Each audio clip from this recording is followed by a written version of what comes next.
Buenas tardes para todos. Son las 2 de la tarde ya. Vamos a iniciar esta sesión en vivo para el curso 7.1 y 7.2 sobre el Islam. Antes de salir a vacaciones, nosotros ya habíamos tenido una sesión sobre este tema y habíamos visto algunas cositas del Islam, unas cositas relacionadas pues como con cómo estaba conformado, cuáles eran, digamos, sus preceptos teológicos más importantes, que era el Corán. Todo eso ya lo vimos en el primer video.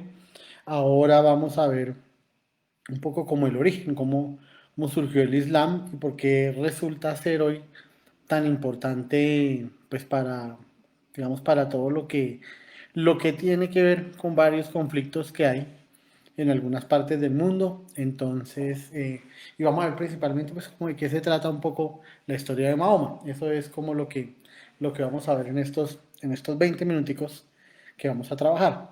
Bueno, haciendo el recorderis de la vez pasada, miren ustedes las imágenes.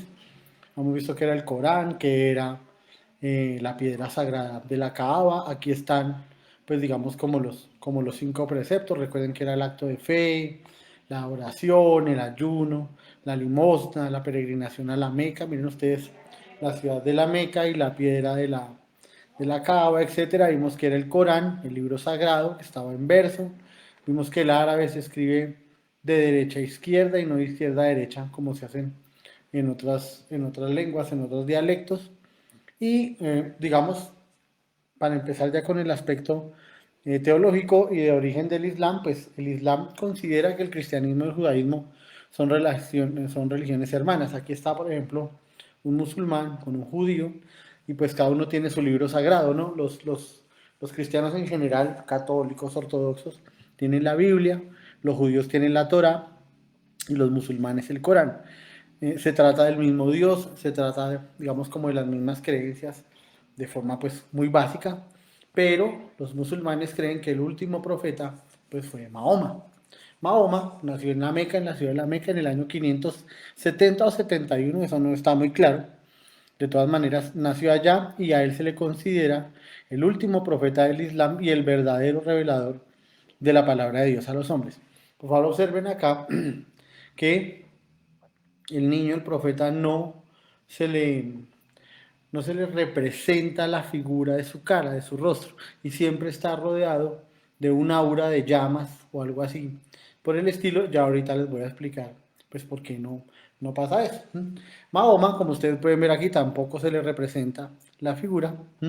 Mahoma fue un tipo normal durante muchos años de su vida, casi 50 años, pero cuando pues él tenía más o menos 40 años largos, él tuvo una serie de revelaciones. Los habitantes de allá de la península arábiga, pues todos eran politeístas, ¿no? Ellos creían en varios dioses o eran animistas, ¿no? Le daban vida, ser animista es eso, darle vida a las montañas, a las rocas, a ese tipo de cosas. Pero un día, estando en una cueva del monte Hira, pues Mahoma recibió una visita, acá lo ven ustedes, del ángel Gabriel. Y el ángel Gabriel venía envuelto en llamas. Por eso siempre a Mahoma se le representa así, como unas llamas, pero que no lo consumen. Algo así como la aparición que tuvo Moisés cerca pues de la ciudad esta de bueno, se me olvidó ahorita el nombre, de Harán. Él estaba cerca de esa ciudad de Harán y pues Moisés recibió la visita de Dios en un árbol, ¿no? ¿Se acuerdan que el árbol se quemaba pero no se consumía? Algo así le pasó a Mahoma y el ángel le revela que él es un mensajero de Dios.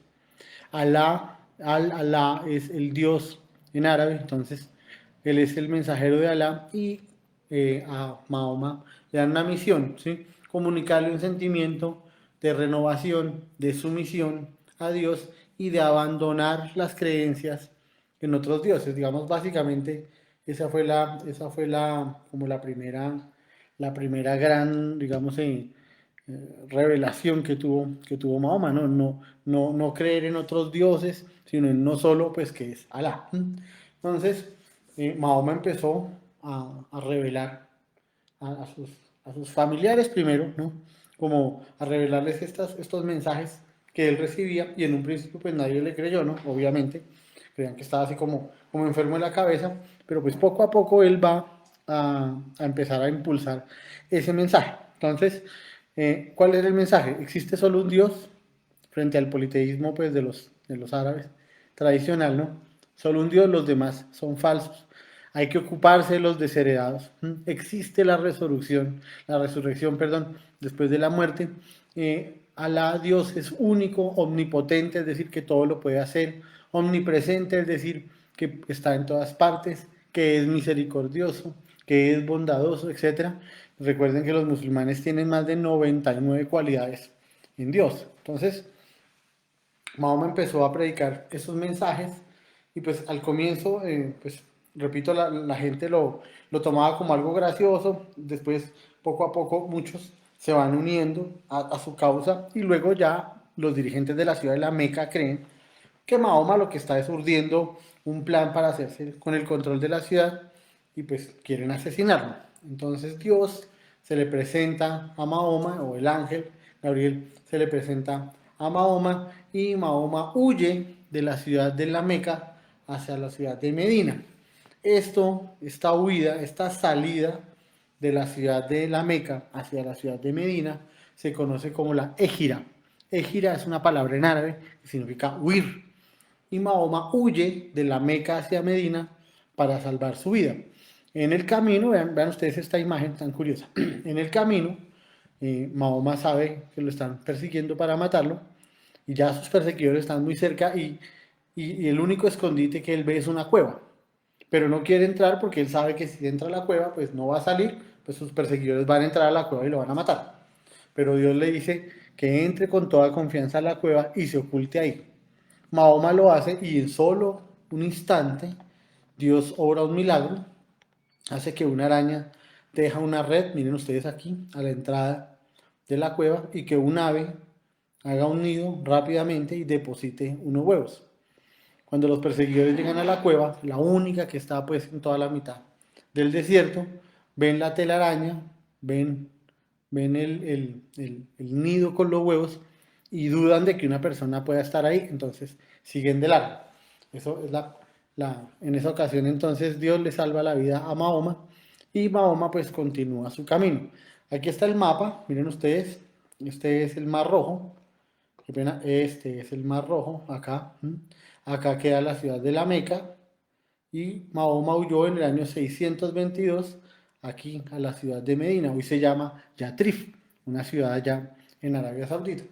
Y al llegar a Medina, al llegar a Yatrib, entonces Mahoma comunica su mensaje del único Dios, de la bondad de Dios, de que todos debemos estar sumisos a Él, etcétera, etcétera, a los habitantes de Medina. Y los habitantes de Medina, pues como que captan el mensaje, se unen en gran número hacia esta nueva religión, y ahora se llama el Islam. Acuérdense que lo vimos en el primer video, Islam es como la castellanización de la palabra aslam en árabe, que significa estar sometido o sumiso. Entonces, de ahí viene ya la palabra Islam y el nuevo credo se impone pues precisamente en la ciudad de Medina. Para ser musulmán, decía Mahoma, lo único que hay que hacer es creer en la unidad de Dios y que él, Mahoma, pues es el profeta. Creen los musulmanes como creen los cristianos, como creen los judíos, en el día del juicio final, en los ángeles, en los libros de la Biblia, los profetas digamos, del cristianismo y del judaísmo son los mismos del Islam. Estamos hablando de Abraham, de Isaac, de Jacob, de Moisés, de Josué, de todos ellos. Los musulmanes también creen precisamente en que Abraham es el padre de toda la nación judía y que es el padre de toda la nación de los árabes, de los musulmanes. Entonces digamos que hay una cercanía muy grande entre el Islam y las otras dos religiones monoteístas que la antecedieron, como el cristianismo y el judaísmo. Repito, la máxima oración del Islam es pronunciar no hay más Dios que Alá y Mahoma su profeta. Aquí vemos a un imán, que es como un sacerdote. Ya les voy a explicar esa figura que es con el libro sagrado pues del Corán. Esta es una vista de la ciudad de la Meca. Este es el interior de la mezquita de Córdoba, en España. Todavía se conserva. Los musulmanes conquistaron España, vivieron ahí 8 siglos. Y por eso es que nuestro idioma, el castellano, es un idioma que tiene tantas palabras del árabe, tienen hartísimas. Aquí ahorita les voy a mostrar una lista y de hecho era parte de un ejercicio que ustedes debían hacer con los talleres, era encontrar palabras que tuvieran origen árabe pues en el castellano actual. ¿Cómo se expandieron los árabes? Pues aquí está. Miren ustedes, aquí en este color rosadito, digamos, es la península arábiga. Aquí está la ciudad de la Meca, Medina. Mahoma después volvió a la Meca y tomó la ciudad, digamos, se estableció ya definitivamente ahí. Y a partir de ese momento, en vida de Mahoma, se conquistó prácticamente, pues no sé si ustedes la alcanzan a ver aquí, toda la península arábiga, prácticamente toda. Luego, los musulmanes se expandieron hacia el oriente y hacia el norte, entonces llegaron ya a lo que es hoy el Medio y el Próximo Oriente, conquistaron Palestina, conquistaron Siria, conquistaron Persia, conquistaron una buena parte pues de Turquía, luego siguieron acá, miren ustedes, por el norte de África, ¿sí? Acá por el norte de África, y por el norte de África pues islamizaron o convirtieron al Islam a los habitantes acá de esta región que se llamaban los bereberes. Y cuando estaban en el norte de África, aquí hay un pequeño estrecho, Tánger, es un estrecho entre África y Europa, en la región, digamos lo que hoy es Marruecos, atravesaron el mar Mediterráneo, llegaron a España y se establecieron en el sur de España los árabes por 8 años, perdón, por 8 siglos. De hecho, los musulmanes alcanzaron a entrar aquí en Francia, ¿cierto? Pero pues en 2 batallas en la Edad Media pues fueron derrotados. De todas maneras, miren ustedes que la expansión de los musulmanes fue pues, bastante amplia, en buena parte pues, del mundo conocido, y se hizo en 4 fases, ¿no? La primera con Mahoma, la segunda con los califas ortodoxos, ya les voy a explicar qué es un califa, luego con los omeyas y por último con los abasíes. Hubo ciudades que se volvieron muy famosas por cuenta de esta expansión, pues aparte de la Meca, estaba Damasco en Siria, Bagdad en el actual Irak y pues Córdoba y Granada en España, digamos, van a ser lugares muy importantes digamos, de expansión y el establecimiento de un gobierno musulmán precisamente en esas partes del mundo. Los musulmanes tienen muchas divisiones, o sea, es decir, están divididos en varios grupos, ¿cierto? Son más de 10, pero los más conocidos y los que representan, digamos, en buena parte de la comunidad son los sunitas y los chiitas. Yo quedaría muy contento si ustedes hoy aprenden más o menos en qué consiste cada una y cómo diferenciarlos. Aquí hay que tener en cuenta algo. La palabra suna o sunita quiere decir o viene del árabe que significa comportamiento. Para mucha gente, Mahoma era un modelo a seguir. Piensen en lo siguiente, por ejemplo, piensen en Jesucristo. ¿Ya? Jesucristo tenía unos apóstoles, Pedro, Juan, Santiago, todos ellos. Y todos ellos intentaban como seguir, digamos, la figura de Jesús, ¿no? Actuar de la misma forma que él, etc. Lo mismo pasaba en el Islam. Muchos seguidores de Mahoma imitaban el comportamiento o la suna del profeta. Por eso a este grupo de personas que siguen a Mahoma, que no son sus familiares, sino que son sus allegados, la gente que lo sigue, pues a esa gente se le llama sunita. Mientras que los otros son los chiitas. La palabra chií en árabe significa seguidor. Y lo que pasaba era que Mahoma tuvo un sobrino nieto que se llamaba Ali Hussein. Y Ali Hussein tenía unos seguidores, unos chiíes, que consideraban que ellos eran los verdaderos herederos de la doctrina de Mahoma, porque simple y llanamente eran sus familiares. Entonces a esta gente se les llamó chiitas por eso. Y conforman una pequeña rama del Islam, pero que de todas maneras es muy importante. ¿Sí? Cuando Mahoma murió, lo reemplazaron los califas. La palabra califa en árabe significa sucesor. Entonces, los sucesores, los califas de Mahoma, fueron pues Umar, Abu Bakr, etc. Ellos combatieron a los chiitas porque consideraban que por el solo hecho de ser familiares de Mahoma, pues no tenían derecho, pues digamos, a reemplazar al profeta de alguna manera. Para eso entonces, lo que hicieron los sunitas, los califas, fue tenderle una trampa a Ali Hussein, lo citaron en una ciudad que hoy queda en Irak, una ciudad que se llama Karbala. Y allá, en el año 680, si la memoria no me falla, lo asesinaron. ¿Sí? Lo mataron, lo redujeron a pedacitos, lo cortaron, y por eso ustedes ven en esta imagen cómo los seguidores se flagelan, ¿cierto? Recordando el martirio, pues, de Ali Hussein. Miren ustedes, aquí están las dos grandes divisiones, ¿cierto? Los chiitas sostienen que solo son los descendientes del profeta Mahoma quienes tienen derecho a liderar la comunidad, ¿cierto?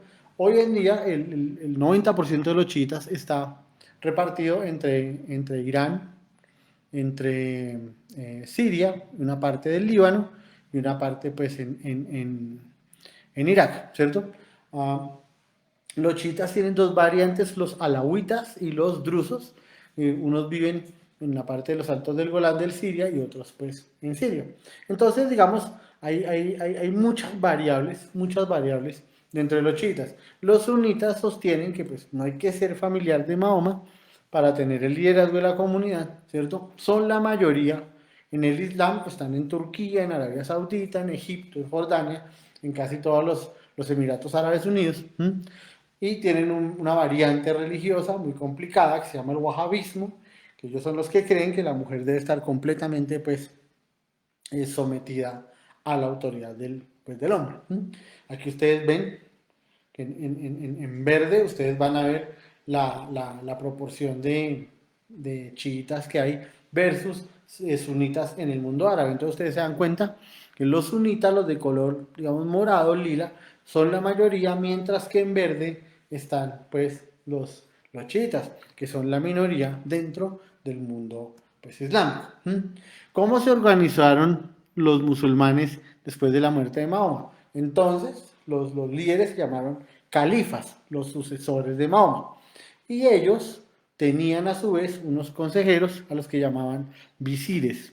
Y luego más abajo, en la administración, estaban los valíes, que eran como los gobernadores de los territorios, los ulemas, que eran una especie de sacerdotes. El Islam no tiene sacerdotes, pero digamos hay unos líderes que conocen muy bien el Corán y además pues tienen una vida intachable y eso los hace, digamos, merecedores de ser como los líderes de la comunidad. Y estaban los cadíes, que eran una especie de jueces.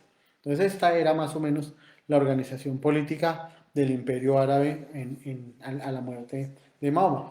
Como les estaba diciendo, mira, aquí está un señor, se llama el imán.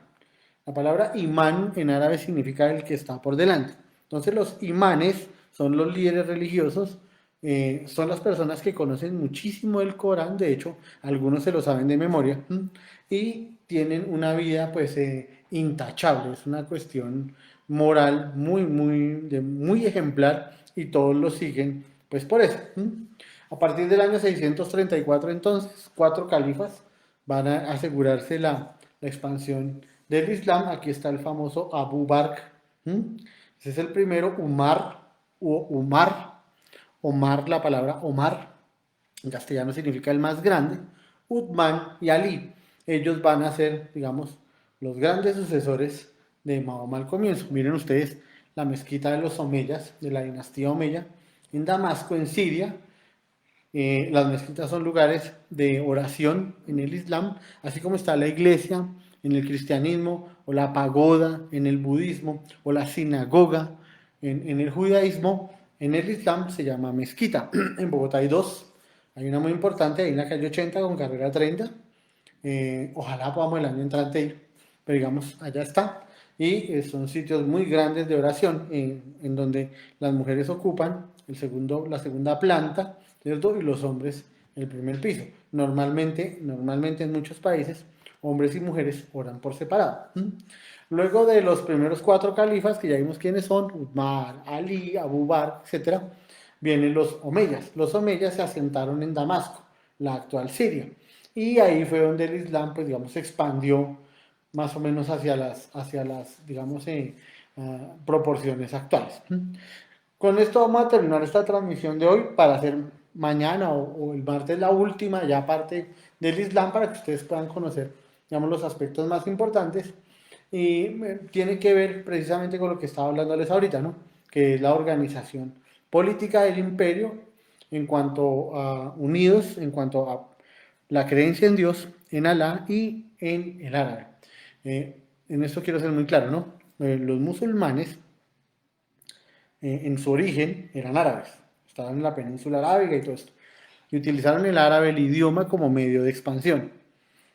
En sus conquistas obligaron a otros pueblos a abandonar sus costumbres, sus idiomas, para aprender las costumbres y el idioma árabe.